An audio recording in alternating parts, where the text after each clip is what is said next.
Bismillahirrahmanirrahim. Assalamualaikum warahmatullahi wabarakatuh. Alhamdulillahilladzi anzala as-sakinata fi qulubil mu'minin liyazdadu imanan ma'a imanihim. Wassalatu wassalamu ala asyrafil anbiya'i wal mursalin sayyidina Muhammadin wa ala alihi wa ashabihi ajma'in, amma ba'd. Pertama-tama, marilah kita sama-sama bersyukur kepada Allah Subhanahu wa ta'ala, karena alhamdulillah di Ramadan kali ini Allah masih sempat mempertemukan kita di bulan suci Ramadan ini. Dan kemudian tak lupa pula kita haturkan salawat menyertai salam kepada junjungan kita, Nabi kita, Nabiullah Muhammad sallallahu alaihi wasallam. Allahumma salli ala Sayyidina Muhammad wa ala ali Sayyidina Muhammad. Hadirin yang sama-sama dimuliakan oleh Allah Subhanahu wa ta'ala, insyaallah pada kesempatan yang sangat mulia ini, izinkan saya menyampaikan sebuah kultum yang berjudul makruh hukumnya mendahulukan orang lain dalam hal ibadah. Di dalam kehidupan sehari-hari, Islam mengajarkan kita konsep itsar. Apa itu itsar? Itsar ialah mendahulukan orang lain dalam tanda kutip di luar dari konsep, di luar dari hal ibadah. Seperti mendahulukan orang lain ketika dalam antrian. Itulah yang disebut dengan itsar. Namun Islam juga menegaskan batasan itsar dalam konsep ibadah, dalam hal ibadah, sesuai dengan kaidah usul fikih, al-itharu bil ibadati mamnu'. Mendahulukan orang lain dalam hal ibadah ialah dilarang atau makruh hukumnya. Kenapa demikian, hadirin? Karena mendahulukan orang lain dalam hal ibadah sama halnya kurangnya semangat kita untuk beribadah.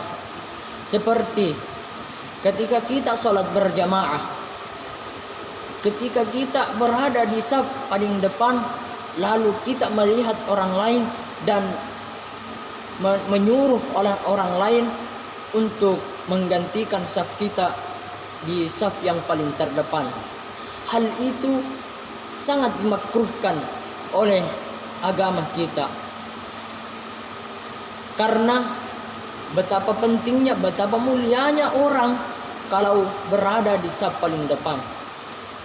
Sesuai dengan sabda Rasulullah sallallahu alaihi wasallam, innallaha wa malaikatahu yusholluna 'alas sufufil mutaqaddimah. Sesungguhnya Allah bersolawat dengan para malaikatnya. Sesungguhnya Allah dengan para malaikatnya akan bersolawat kepada orang-orang yang berada di saf yang paling terdepan. Ini artinya, ini tandanya bahwa begitu dimulianya oleh Allah bagi orang-orang yang berada di saf yang paling depan.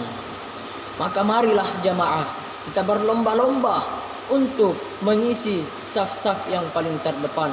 Mari kita berlomba-lomba pergi ke masjid untuk mengisi saf yang paling terdepan, karena hal itu sangat diutamakan oleh ajaran Islam. Kemudian, bukankah Allah Subhanahu wa ta'ala di dalam Al-Quran juz kedua surah Al-Baqarah, juz kedua halaman kedua di bagian atas kutipan ayat mengatakan, fastabiqul khairat, berlomba-lombalah kita dalam kebaikan. Karena kenapa? Karena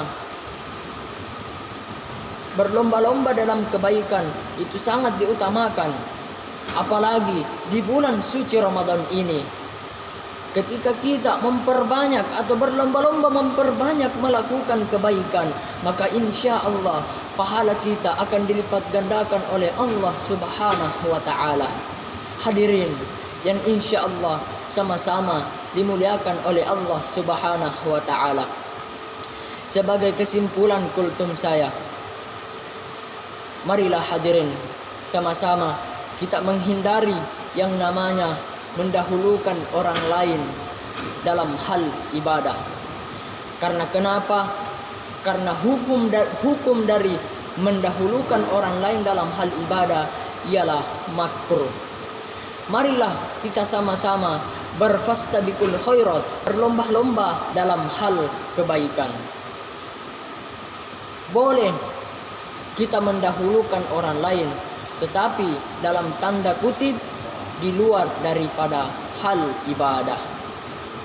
Mungkin itu saja yang sempat saya sampaikan. Semoga maparakai lauri idik manang makkotoparo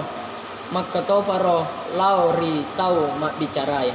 Syukron, unzur ma qala wala tanzur man qala. Lihatlah apa yang dia sampaikan dan jangan lihat siapa yang menyampaikan.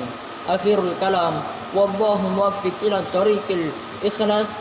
Thumma assalamu alaikum warahmatullahi wabarakatuh.